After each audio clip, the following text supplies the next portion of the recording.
जय स्वामीनारायण। आज આપણે પાઠ નંબર 9 વન અને વન્યજીવ સંસાધન એ અંતર્ગત આગળના પોઈન્ટ વિશે ચર્ચા કરશું। ગયા પિરિયડમાં આપણે ચર્ચા કરી કે ભારતના અંદર જંગલોનું પ્રમાણ દિવસે દિવસે ઘટી રહ્યું છે તે બરાબર, એના અસરો વિશે, નિર્વનીકરણની અસરો વિશે આપણે અભ્યાસ કર્યો કે જે જંગલોનો નાશ થઈ રહ્યો છે એની કેવી પ્રતિકૂળ અસરો, ખરાબ અસરો આપણે આજે સમગ્ર જીવસૃષ્ટિ ખાલી માનવો નહીં, બધા જ આપણે એની ખરાબ અસરો ભોગવી રહ્યા છીએ, બરાબર છે। તો એ વન્યજીવ અને વન્યજીવનું સંસાધન બંનેનો જે નાશ થઈ રહ્યો છે, તો એ વન સંરક્ષણ શબ્દ ક્યારે ઉમેરવો પડે, બરાબર, સંરક્ષણ ક્યારે કરવું પડે?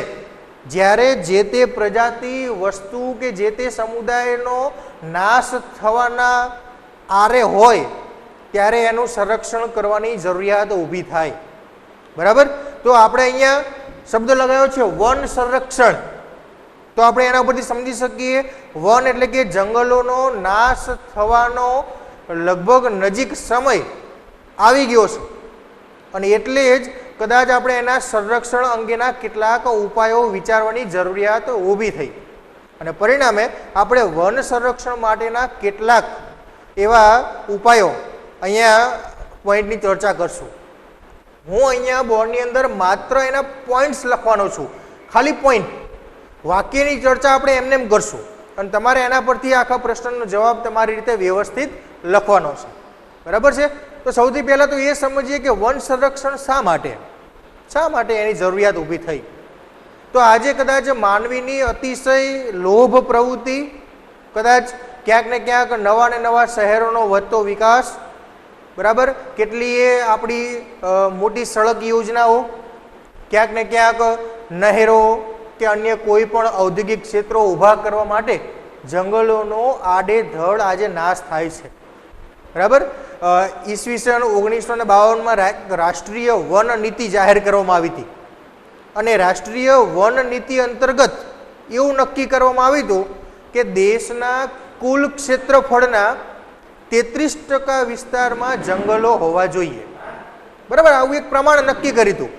પણ આજે કદાચ વર્ષ 2011ના આંકડા પ્રમાણે જોઈએ તો ભારતમાં માત્ર 21%, હું 21% કહું છું, અત્યારનું પ્રમાણ તો એથી પણ ઓછું છે, બરાબર।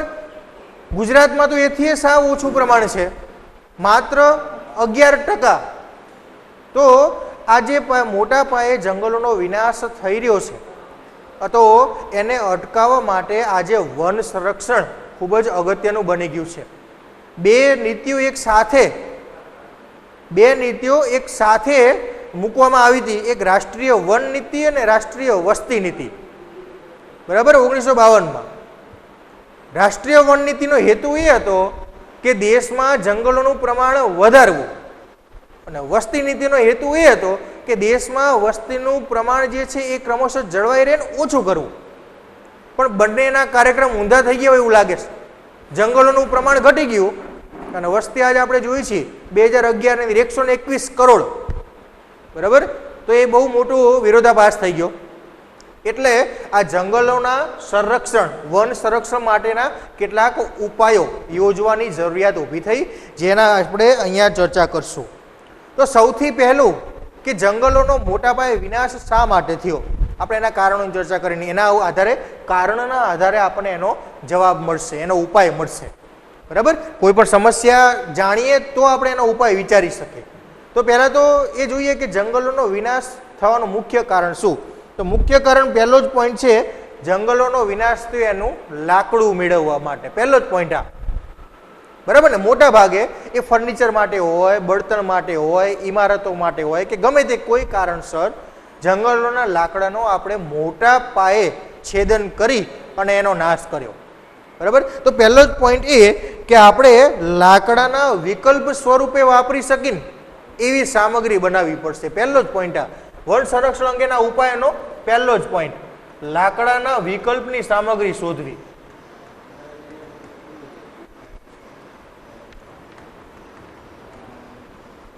લાકડાના વિકલ્પ સ્વરૂપે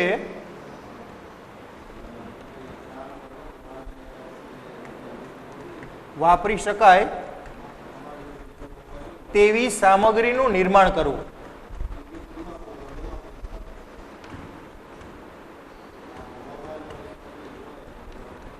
સૌથી પહેલું આ બરાબર. તો લાકડાના વિકલ્પ સ્વરૂપે વાપરવાનું છે આપણે. તો લાકડાનો ઉપયોગ ક્યાં ક્યાં કરી છે એના વિકલ્પમાં આપણે બીજી કઈ વસ્તુ વાપરી શકીએ એવા આપણે જોવાનું. તો જોઈએ કે પહેલા કે બળતણમાં વાપરીએ છીએ, મોટા ભાગનો લાકડું બળતણ તરીકે વપરાતું બરાબર. તો એના વિકલ્પ સ્વરૂપે આપણે શું વાપરી શકીએ? તો આપણે એના વિકલ્પ તરીકે શોધી કાઢ્યું કે અત્યારના આધુનિક સમય પ્રમાણે આપણે પીએનજી ગેસના બાટલા જે આપણા ઘરે આવે છે બરાબર, એનો ઉપયોગ કરીએ છીએ. તો એ સિવાય સોલર સિસ્ટમ આવી ગઈ છે. સોલર સિસ્ટમના આધારિત કદાચ ઘણી બધી જગ્યાએ એમાંથી વિદ્યુત જનરેટ કરી અને એની વિદ્યુત સગડી, ઇલેક્ટ્રિક સગડીનો ઉપયોગ કરી શકીએ છીએ આપણે બરાબર છે. એ સિવાય સોલર કુકરનો ઉપયોગ કરી શકીએ છીએ. તો આ એનો વિકલ્પ છે કે રસોઈ બનાવવા માટે લાકડું સળગાવવું, એના બદલે આપણે ઉર્જા મેળવવા માટેના બીજા અન્ય સાધનોનો ઉપયોગ કરી લઈએ તો લાકડાનો બચાવ થઈ શકશે અને જરૂરિયાત પ્રમાણ કરતાં જેટલો મોટા પાયે વિનાશ થઈ રહ્યો છે બળતણ મેળવવા માટે માત્ર, એના કરતાં આપણે બળતણ બીજા વિકલ્પોમાંથી શોધી લઈશું તો લાકડાનો બચાવ થઈ શકશે. અને લાકડાનો બચાવ થશે તો અંતે જંગલોને પણ બચાવી શકાશે. બીજું છે, ઘણીવાર બીજો પોઈન્ટ છે, અનિવાર્ય હોય તો જ જંગલનો નાશ કરવો. અનિવાર્ય હોય તો જ જંગલનો નાશ કરવો.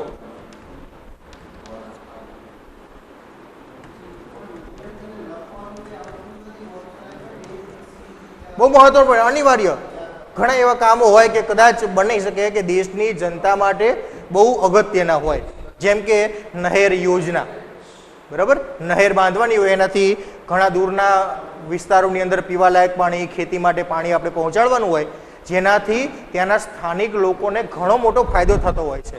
તો આવા બહુ અગત્યના અનિવાર્ય કામ સિવાય અન્ય કોઈ કામ માટે જંગલો કાપવાની મંજૂરી સરકારશ્રી દ્વારા આપવી જોઈએ નહીં. બહુ અગત્યનું કામ છે. બહુ હેતુક યોજનાઓ બંધાઈ રહી છે, બંધાઈ રહ્યો છે, રસ્તાઓનું નિર્માણ કાર્ય થઈ રહ્યું છે. તો કદાચ આપણે તેને અનિવાર્ય શરતો સાથે બરાબર, અનિવાર્ય શરતો સાથે જંગલોના વૃક્ષોનું છેદન કરવાની મંજૂરી આપી શકીએ. તો કેવી શરતો હોઈ શકે? તો કદાચ જંગલો આપણે કાપીએ છીએ તો જંગલો જે તે વિસ્તારની અંદર કોઈ જંગલ આવે છે બરાબર, સમજી લઈએ કે અત્યારે આપણે ડાંગ વિસ્તારની અંદર જોઈએ તો સાગનું જંગલ બહુ મોટા પાયે છે, સાગના વૃક્ષો ત્યાં પુષ્કળ છે. હવે કદાચ કોઈ કારણસર ત્યાં સરસ મજાનો મોટો હાઈવે બનાવવાનો થાય છે, જંગલમાંથી કાઢવાનો, પસાર કરવાનો થાય છે અને એ સાગના વૃક્ષો કાપવા પડે એવું છે. તો હવે એના બચાવ તરીકે, એના વિકલ્પ તરીકે આપણે શું કરી શકીએ? તો કે જે પ્રજાતિના વૃક્ષોનો નાશ થાય છે હાઈવે બનાવવાના વિસ્તારમાં, જેટલા વૃક્ષો કપાય છે અને જે પ્રજાતિના કપાય છે, સાગના કપાય છે, સાલના, લીમડાના, જે કોઈ વૃક્ષનો નાશ થઈ રહ્યો છે એ જ પ્રજાતિના વૃક્ષો બીજી અન્યત્ર જગ્યાએ, અન્ય કોઈ પણ જગ્યાએ એનું જો વાવેતર કરી દેવામાં આવે તો આપણને થોડા વર્ષોમાં વળી પાછા વૃક્ષો એ સંસાધન તરીકે આપણને મળી શકશે. અને યાદ રાખવું ખાસ કે આ જંગલો એક એવું સંસાધન છે કે જો માનવી ધારે તો એનું પ્રમાણ જે 21% છે એથી વધારીને 33% સુધી વધારી શકાય છે બરાબર. બહુ ખાસ યાદ રાખજો, કેમ કે આપણે ધારીએ કે સમજી લો કે ભારતની કુલ જનસંખ્યા 121 કરોડ લોકો છે. 121 કરોડ લોકો એક વર્ષ માટે નિશ્ચય કરી લે કે મારે આ વર્ષે ચોમાસાની જે ઋતુ આ ચાલુ થઈ છે એમાં એક વૃક્ષનો ઉછેર કરવો છે. જો ખાસ સમજો, ઉછેર શબ્દ કહું, વાવવાની વાત નહીં. દર વર્ષે લાખોની સંખ્યામાં વૃક્ષો વવાય છે પણ લાખોની સંખ્યામાં વૃક્ષો મોટા થતા નથી બરાબર. એટલે ખાસ એ શબ્દ ઉછેર કરવો. 121 કરોડ વ્યક્તિ એક વૃક્ષ ઉછેરે તો આવનારા 5 જ વર્ષની અંદર ભારતમાં જે જંગલોનું પ્રમાણ 21% છે ને એ વધીને 33%થી પણ ઉપર થઈ જાય. પણ આપણે એવું ધારતા નથી બરાબર. બાકી ખરેખર આ એક એવું સંસાધન છે કે જે જો માણસ જેવી કલ્પના કરે તો એને વધારી શકાય એમ છે. બરાબર છે. તો સૌથી અગત્યનું કે અનિવાર્ય હોય તો જ જંગલનો નાશ કરવો, અને જો નાશ થાય છે તો એ જ પ્રજાતિના વૃક્ષો બીજી અન્યત્ર જગ્યાએ ઉગાડવા, જેથી ભવિષ્યની અંદર આપણને ફરીથી એની જરૂરિયાત હોય ત્યારે એ પ્રજાતિના વૃક્ષો આપણને મળી શકે. ત્યારબાદ છે નેક્સ્ટ પોઈન્ટ, ઘણા ઉદ્યોગો એવા છે જે જંગલમાંથી કાચો માલ મેળવે છે. કાચો માલ એટલે શું? કે કોઈ ફર્નિચર માટેની ફેક્ટરી હોય, એને ફર્નિચર બનાવવા માટે કઈ વસ્તુની જરૂરિયાતની જરૂર પડશે જેમાંથી એ ફર્નિચર બનાવે? તો કે લાકડું. તો લાકડું એના માટે કાચો માલ છે. બરાબર છે. તો એ જંગલમાં વૃક્ષો કાપીને જ લાકડું મેળવશે, લાકડાનો કોઈ બીજો સ્ત્રોત નથી. તો એવી જે ઉદ્યોગો, એવી જે કંપનીઓ છે કે જે કાચો માલ છે એ જંગલમાંથી મેળવે છે, તો એવી કંપનીઓને ફરજિયાત વનીકરણ, કંપનીને ફરજિયાત વનીકરણ કરાવવું.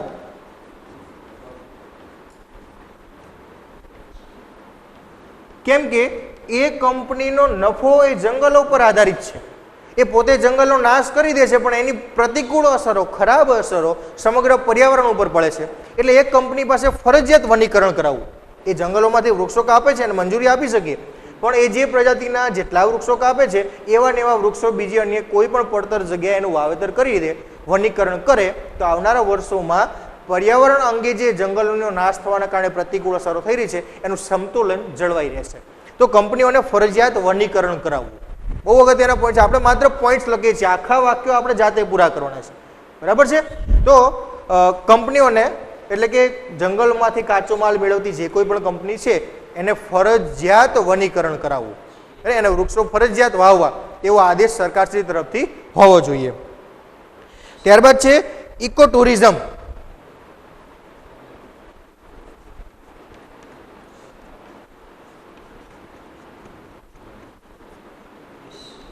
ઇકો ટુરિઝમ પર નિયંત્રણ હોવું જોઈએ. આજે કદાચ આ ટુરિઝમના નામ પર, પ્રવાસના વિભાગના નામ પર કદાચ જંગલમાં અનેક પ્રવૃત્તિઓનું આયોજન કરવામાં આવે છે.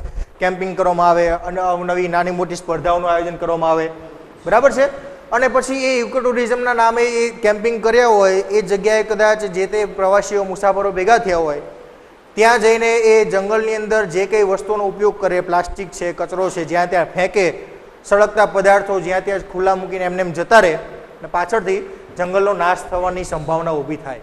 તો ઇકો ટુરિઝમના નામે પણ જે કોઈ આવી પ્રવૃત્તિઓ થઈ રહી છે કે જેનાથી જંગલનો નાશ થવાની સંભાવના છે, તો એને પણ નિયંત્રણમાં રાખવી. ભલે એ સારી બાબત છે કે ભાઈ ઇકો ટુરિઝમ એટલે કે કુદરતી સંસાધનો અને જંગલોના બચાવ માટે બહુ અગત્યનું કારણ, પરિબળ છે આ, કે લોકો જંગલોમાં જઈને એની સંપત્તિને જાણે, ઓળખે અને સમજે. એ સારી બાબત છે, પણ એનો દુરુપયોગ ન થાય એ જોવું, એટલે કે એના પર નિયંત્રણ રાખવું એ ખાસ અગત્યનું છે. તો ઇકો ટુરિઝમ માટે પણ ખાસ નિયમો બનાવવા, કડક રીતે એનું નિયમન કરવું, જેથી જંગલોને નુકસાન પહોંચાડતા અટકાવી શકાય. ત્યારબાદ છે જનજાગૃતિના કાર્યક્રમો.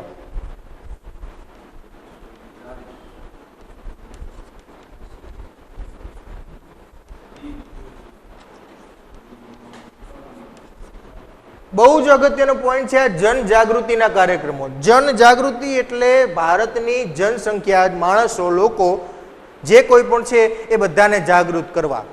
સરકારની કોઈ પણ યોજના, કોઈ પણ નિયમ કે એમણે બનાવેલી કોઈ પણ માહિતી જ્યાં સુધી લોકો સુધી ન પહોંચે અને લોકો સહભાગી ન થાય ત્યાં સુધી સરકારની એક પણ યોજનાનું પરિણામ 0% જ મળે આપણને. જ્યાં સુધી લોકો જાગૃત ન થાય ત્યાં સુધી. બરાબર છે. એટલે સૌથી અગત્યનું છે જનજાગૃતિ. લોકોને જાગૃત કરવા જોઈએ. અને લોકો જો જાગૃત થાય, આપણે કીધું એ પ્રમાણે 121 કરોડ લોકો જો નિર્ધાર કરી લે કે મારે એક વૃક્ષ વાવવું છે, તો ભારતના જંગલોનું જે ઘટતું પ્રમાણ છે ને આપણે એક જ વર્ષમાં કવર કરી શકીએ. બરાબર. પણ એ જનજાગૃતિ કેળવવી પડે. એના માટે એના કાર્યક્રમો કરવા જોઈએ. ગામડે ગામડે કે શહેરોની અંદર ચર્ચા સભાઓનું આયોજન કરીએ. આધુનિક સમય છે તો ઓડિયો વિડીયો કોન્ફરન્સ ગોઠવી શકાય. ગામે ગામ જઈ અને કદાચ પ્રોજેક્ટર ઉપર એમને માહિતગાર કરી શકાય. જંગલોના ઉપાયો, એને બચાવવા માટેના પ્રયત્નોથી માહિતગાર કરી શકાય. અને જો આવા કાર્યક્રમો કરીશું અને લોકોમાં જો જાગૃતિ આવશે તો આ વન સંરક્ષણ માટેના ઉપાયો જે છે એ કામ કરવામાં, એને કારગત કરવામાં પૂરેપૂરી સફળતા મળશે. બરાબર છે. ઘણા બધા લોકો એવા છે, ઘણા બધા મૂવી પણ એવા બને છે પર્યાવરણ આધારિત. એક સરસ મજાનું મૂવી છે ફ્લાઇંગ જેટ, બતાવ્યું છે એની અંદર પર્યાવરણના રક્ષણ માટે જ પર્યાવરણથી થતું નુકસાન અને એને બચાવવા માટેના પ્રયત્નો એની અંદર સરસ મજાના બતાવેલા છે. તો એ જે કંઈ છે આવા મૂવી, કેટલાક એવા નાના કિસ્સાઓ, કેટલાક એવા નાના સામાજિક બનાવો જે ભૂતકાળમાં બની ચૂક્યા છે. ચિપકો આંદોલન, બરાબર, બહુ મોટું આંદોલન હતું. વૃક્ષનો, ખેજરીના વૃક્ષને બચાવવા માટે લોકો પોતાનો જીવ આપવા તૈયાર થઈ ગયા હતા. વૃક્ષો પાળવા માટે જ્યારે મોટા મોટા મશીનો આવ્યા તો એ ગામના લોકો બધા એ વૃક્ષને બથ ભરીને ઊભા રહી ગયા અને ત્યાં સુધી ન હટ્યા જ્યાં સુધી એ મશીનોને પાછા બોલાવવાનો આદેશ સરકારે ન આપ્યો. તો આવા ઘણા બધા આંદોલનો ભૂતકાળની અંદર થઈ ચૂક્યા છે, જેની ભવિષ્યમાં પણ જરૂરિયાત છે. તો આવા સંદર્ભનો ઉપયોગ કરી લોકોને જાગૃત કરવા, તો ખાસ છે જનજાગૃતિના કાર્યક્રમો ચલાવવા. ત્યારબાદ છે શાળા અને કોલેજોમાં પાઠ્યક્રમની અંદર અભ્યાસ કરવો. શાળા કોલેજોના અભ્યાસક્રમમાં સમાવેશ.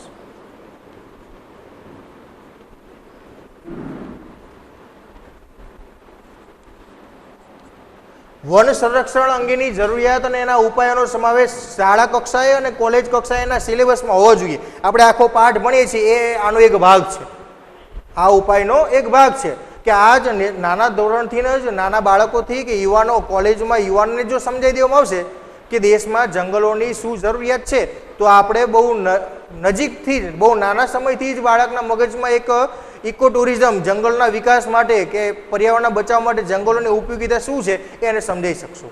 અને એ કદાચ આગળ જતાં એક સારો નાગરિક બની અને જંગલોનું મહત્ત્વ સમજી શકશે અને સમજાવી શકશે. એટલે શાળા અને કોલેજોના અભ્યાસક્રમમાં વન પ્રવૃત્તિઓ, એને સંરક્ષણના ઉપાયો, એને સમાવેશ કરવા.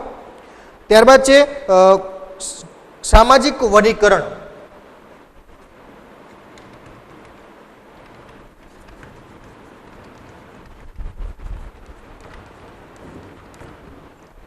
ઘણીવાર આપણે જોઈએ છીએ કે અત્યારે આવશે જુલાઈ મહિનો ચાલુ છે આપણે આખો, જેને આપણે વન મહોત્સવ તરીકે ઉજવીએ છીએ આખો જુલાઈ મહિનો. બરાબર છે, ખાસ યાદ રાખજો.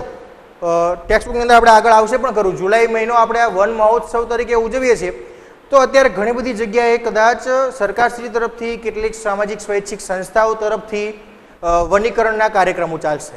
હજારોની, લાખોની સંખ્યામાં કદાચ સરસ મજાના વૃક્ષોનું વાવેતર કરવામાં આવશે. પણ એ બધા વૃક્ષો વાવેતર કર્યા પછી ઘણીવાર એવું જોવા મળે છે ઘણી બધી જગ્યાએ કે આ વર્ષે જે જગ્યાએ વૃક્ષોનું વનીકરણનો કાર્યક્રમ યોજ્યો હતો, આવતા વર્ષે એ જ જગ્યાએ ફરીથી વનીકરણનો વૃક્ષનો કાર્યક્રમ યોજવાય. આનો મતલબ શું થયો? તો કે ગયા વર્ષે જે કંઈ વૃક્ષો વાવ્યા હતા એ કશું ઉગ્યા નહીં અને ફરીથી એ જ જગ્યાએ ફરીથી વનીકરણના કાર્યક્રમ. તો માત્ર ફોટા પાડી લઈએ, બે ચાર વ્યક્તિઓ ભેગા મળી અને વૃક્ષનું વાવેતર કરતા હોય, સાથે એવા ફોટા, વિડીયો, સેલ્ફી પાડી અને અપલોડ કરી દઈએ, નેટમાં ચડાવી દઈએ, આને વનીકરણ ન કહેવાય. બહુ જ અગત્યનો શબ્દ છે સામાજિક વનીકરણ. લોકો જોડાય, બરાબર. દરેક ગ્રામીણ કક્ષાએ સ્થાનિક સ્વરાજ્યની સંસ્થાઓ આપણી જે કામ કરી રહી છે એના સભ્યો દ્વારા ગામના લોકોને જાગૃત કરી, ગામના લોકોને સાથે રાખી, એના સહયોગથી જો આવા વૃક્ષોનું વાવેતર થાય, એની જવાબદારી આપવામાં આવે. જે તે ગ્રામીણ ક્ષેત્ર હોય તો એની પડતર જમીનની અંદર સરપંચને કે એ ગામના તલાટીને જવાબદારી આપવામાં આવે કે અહીંયા જે વનીકરણ કાર્યક્રમ થાય છે એ વનીકરણના કાર્યક્રમની એને ઉછેરવાની જવાબદારી આ ગામની, આ સરપંચની, આ તલાટીની છે. તો કદાચ સારું એવું પરિણામ મળી શકે. લોક ભાગીદારી જ બહુ જ મોટું કામ છે. એટલે આ સામાજિક વનીકરણના કાર્યો કરવા, જેથી કરીને કદાચ લોકોની સ્થાનિક જરૂરિયાતો હોય ને, લાકડા કાપવાની કે બળતણ માટે લાકડું મેળવવાની કે અન્ય એવી કોઈ પણ જરૂરિયાતો આ સામાજિક વનીકરણથી પૂરી પાડી શકાય. એવી ઘણી બધી જમીનો પડતર પડી છે. તો એ પડતર જમીનમાં કદાચ એવા જરૂરી વૃક્ષોનું વાવેતર કરી અને સ્થાનિક લોકોની જરૂરિયાતો પૂરી કરી શકાય એમ છે. તો સામાજિક વનીકરણ એ સ્થાનિક લોકોની ઘાસચારાની જરૂરિયાત, બળતર માટેની લાકડાની જરૂરિયાત કે અન્ય એમાંથી ઔષધિ કે ફળ ફળાદીની જરૂરિયાત પૂરી કરી શકાય એમ છે. તો સામાજિક વનીકરણનો કાર્યક્રમ કરવો. ત્યારબાદ છે આગળનું છે લાકડાના વપરાશને બદલે ઉર્જાના બિનપરંપરાગત સાધનનો ઉપયોગ.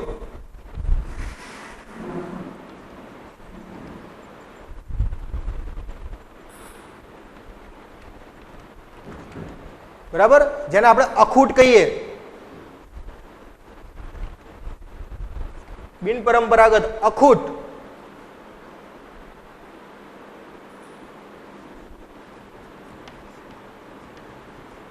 સ્ત્રોતનો ઉપયોગ વધારીએ.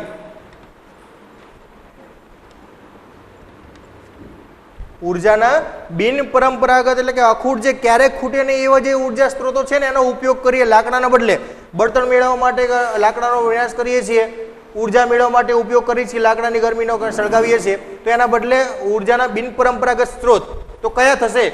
તો કે સૌર ઉર્જા, પવન ઉર્જા, ભૂતાપીય ઉર્જા, જળ ઉર્જા. બરાબર છે, આવા જે માધ્યમ છે કે જે ક્યારેક ખૂટવાના નથી એવા. બરાબર, અને એ અખૂટ છે અને એનો વારંવાર ઉપયોગ કરી શકાય છે. આપણે સમજીએ કે ભાઈ કોઈ દરિયા કિનારે પવનચક્કીઓ લગાવેલી હોય, જેને આપણે આખા વિસ્તારને વિન્ડ ફાર્મ કહીએ છીએ, ખાસ યાદ રાખજો. તે પવનચક્કીએ કદાચ સરસ દરિયા કિનારે સરસ મજાની પવનચક્કી મોટી લગાવી દીધી હોય, દરિયામાંથી એ પવન આવશે, તે પવનચક્કીના પાંખિયા ફરશે, એમાંથી વિદ્યુત જનરેટ થશે, પછી એ પવન આગળ જશે, આગળના ભાગમાં જો બીજી પવનચક્કી હશે તો એ પવનચક્કીને પણ ફેરવશે. એને ના નહીં પડે કે ના હું આગળ પવનચક્કી ફેરવીને આવ્યો, અહીંયા નહીં ફરે, હવે ચાલશે, એવું નહીં થાય. એટલે આ ઉર્જાના એવા માધ્યમ છે કે જેને તમે અનેકવાર ઉપયોગમાં લઈ શકો છો, અને એવા કે જે ક્યારેક ખૂટવાના નથી. સૂર્યની ઉર્જા ક્યારેક ખૂટવાની નથી. સમુદ્રિક ઉર્જા, ભરતી ઉર્જા જેને કહીએ, એમાં જે મોજા આવે છે ક્યારે બંધ થવાના નથી. તો આવી ઉર્જાનો ઉપયોગ કરી અને જો વિદ્યુત મેળવવામાં આવે, ઉર્જા એકત્રિત જનરેટ કરવામાં આવે, તો કદાચ લાકડાનો ઉપયોગ ઘટાડી અને એને ભવિષ્યની જરૂરિયાત માટે આપણે બચાવી શકીએ છીએ. તો ઉર્જાના બિન પરંપરાગત, બરાબર, સ્ત્રોતોનો ઉપયોગ કરીએ. ત્યારબાદ છે કરકસર ભર્યો ઉપયોગ.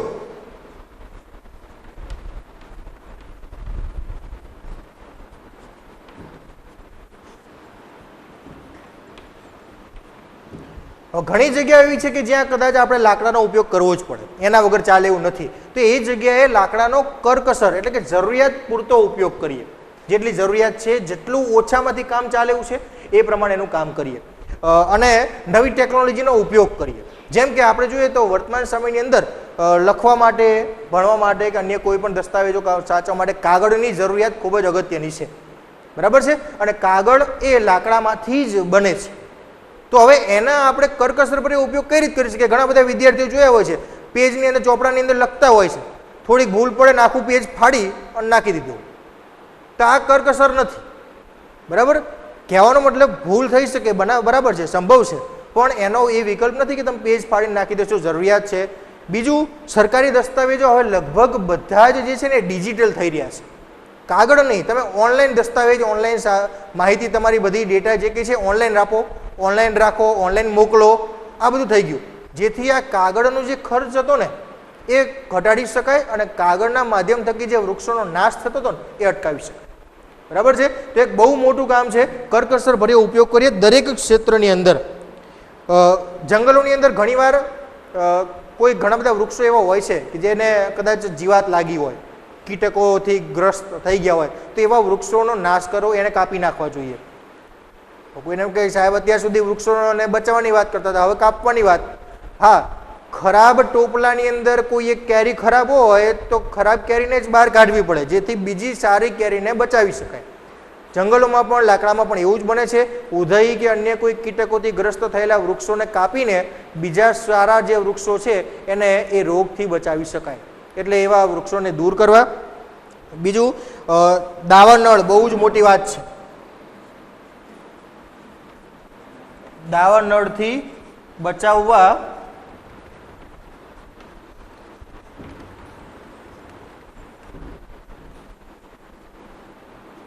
અલાયદું તંત્ર વિકસાવવું.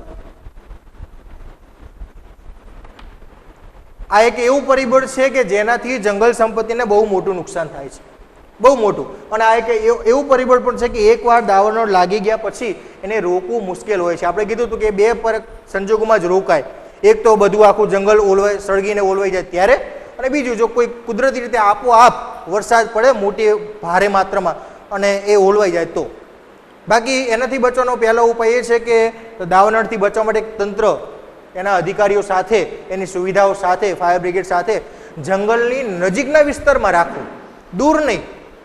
અને એના દ્વારા સતત પેટ્રોલિંગ રાખવું. પેટ્રોલિંગ એટલે કે જંગલમાં સતત દેખરેખ રાખવી, ચેકિંગ કરતા રહેવું. ક્યાંય ધ્યાનમાં આવે કે શરૂઆતમાં જ કે જંગલોની અંદર ક્યાંક નાનકડા આગ જોવા મળે તો તાત્કાલિક એને ઓલવી એનું શમન કરીને જંગલને મોટા દાવાનળથી બચાવી શકાય. બરાબર છે. આપણે ઉદાહરણ આપ્યું હતું કે ગયા વર્ષે ઓસ્ટ્રેલિયાની અંદર બહુ મોટા પાયે નુકસાન થયું, આગ લાગી, 50 લાખથી વધુ એના પ્રાણીઓનો નાશ થયો જંગલોમાં. ઓસ્ટ્રેલિયાના ઇતિહાસની સૌથી મોટી આગ હતી આ.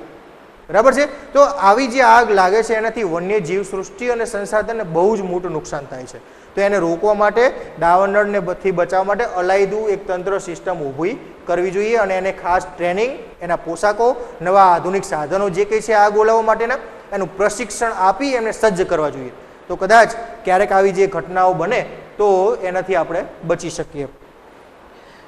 ઘણીવાર જંગલોની અંદર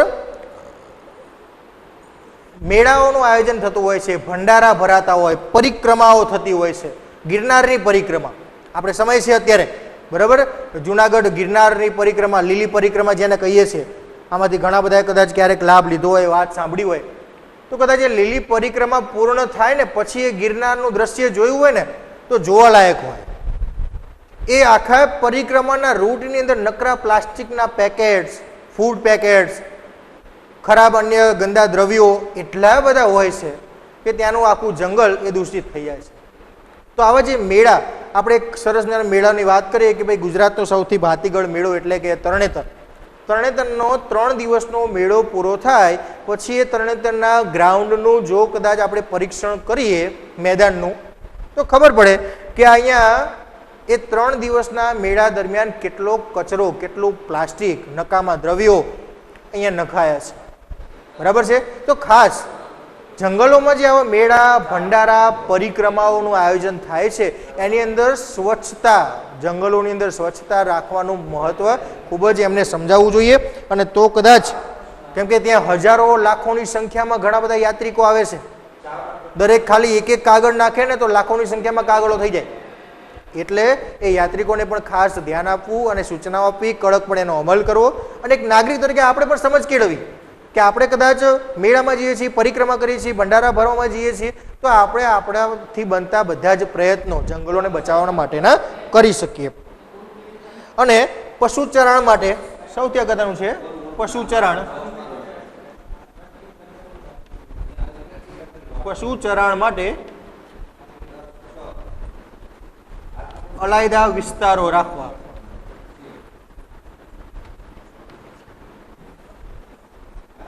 એટલે કે કદાચ પશુઓને ચારવા માટે સ્થાનિક પશુઓ, કેમ કે દેશની અંદર કૃષિ ઉપર આધારિત લોકોની સંખ્યા 67% આસપાસ છે. કૃષિ સાથે પશુપાલન પણ જોડાયેલું છે. એટલે ઘણા બધા લોકો કદાચ આ વ્યવસાયમાં પણ જોડાયેલા હોય તો એમના પશુઓના ચરાવવા માટેના વિસ્તારો છે ને અલાયદા શબ્દ વાપરો છે. અલાયદા એટલે અલગ રાખવા, જંગલ વિસ્તારમાં ન રાખવું.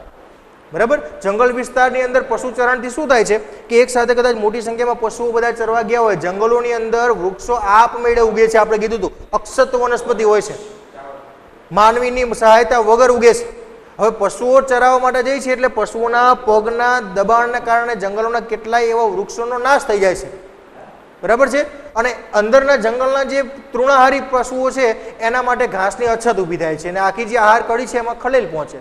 એટલે પશુચરણ માટેના અલાયદા વિસ્તારો રાખવા. બરાબર. એટલે સૌથી મહત્વના પોઈન્ટ તરીકે આપણે યાદ રાખશું કે પશુચરણ માટે અલાયદા વિસ્તારો રાખવા. તો આમ આ બધા જ ઉપાયો જે છે એ જંગલો બચાવવા માટેના ઉપાયો છે કે આપણે જંગલો કઈ રીતે બચાવી શકીએ. બરાબર. આ જે કંઈ છે એ વન સંરક્ષણ અંગેના ઉપાયો છે. આપણે માત્ર પોઈન્ટ્સ લેખા છે, આના વાક્યો પૂરા આપણે કરવાના છે. બરાબર છે. તો એના કેટલાક હાઇલાઇટ્સ પોઈન્ટ તરીકે લખી દઈએ તો લાકડાના વિકલ્પ સ્વરૂપે વાપરી શકાય તેવી વસ્તુઓ વાપરવી. બરાબર. એની સામગ્રીનું નિર્માણ કરવું. અનિવાર્ય હોય તો જ જંગલનો નાશ કરવો. ખાસ જરૂરિયાત હોય તો નાશ થાય તો એ જ પ્રજાતિના વૃક્ષો બીજે વાવવા. કંપનીને ફરજિયાત વનીકરણ, જે સંસ્થાઓ, જે કંપની, કારખાનાઓ કાચો માલ જંગલોમાંથી મેળવે છે એને ફરજિયાત વનીકરણ કરાવવું. ઇકો ટુરિઝમની પ્રવૃત્તિ ઉપર નિયંત્રણ, જનજાગૃતિના કાર્યક્રમો, અભ્યાસક્રમમાં સામેલ કરવું. શાળા અને કોલેજોના જે અભ્યાસક્રમ છે એની અંદર આપણે સામેલ કરીએ. સામાજિક વનીકરણ, બિનપરંપરાગત સ્ત્રોતનો અખૂટ ઉર્જાના જે માધ્યમો છે એનો ઉપયોગ, જેમાં જળ ઉર્જા, પવન ઉર્જા, ભૂતાપીય ઉર્જા, આ બધી ઉર્જાનો ઉપયોગ કરી શકાય. કરકસર ભર્યો ઉપયોગ, જરૂરિયાત છે એટલા જ પ્રમાણે એનો ઉપયોગ કરીએ, એને સાચવીએ તો કદાચ આવનારા ભવિષ્યમાં આપણે જંગલોને બચાવી શકશું. દાવાનળથી બચાવવા અલાયદું તંત્ર સિસ્ટમ વિકસાવવી અને એ જંગલોની નજીક રાખવી, એને આધુનિક સાધનો આપવા, નવી ટેકનોલોજીના જે કંઈ પણ આગ ઓલવવા માટેના શસ્ત્રો, પોશાક જે છે એનાથી એને સજ્જ કરવા. અને પશુ ચલા માટે અલાયદા વિસ્તારો, પશુઓને ચારવા માટે જંગલ વિસ્તારો સિવાય અલાયદા વિસ્તારોનો ઉપયોગ કરવો. તો આ છે આપણા આજના વન સંરક્ષણ અંગેના ઉપાયો.